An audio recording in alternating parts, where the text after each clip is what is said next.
Ate Ashley, nasaan na kayo? Grabe naman. Pag sinabing 10 o'clock tayo magkita, 10 o'clock talaga kayo aalis dyan ng bahay.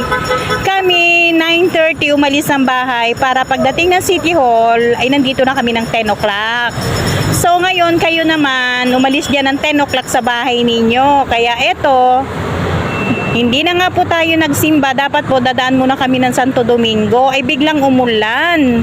Kaya sabi ng Manoy ay para hindi daw kami malate dito, papunta dito sa City Hall, ay wag na nga daw po magsimba. After na lang. Ewan ko, sana nga po makapagsimba po tayo. No? Kasi importante po yung meron tayong spiritual na pang-araw-araw sa buhay natin. Ayan guys.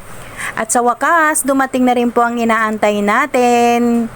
Ayan po ang batang maputi, binata na. At gusto raw po muna nila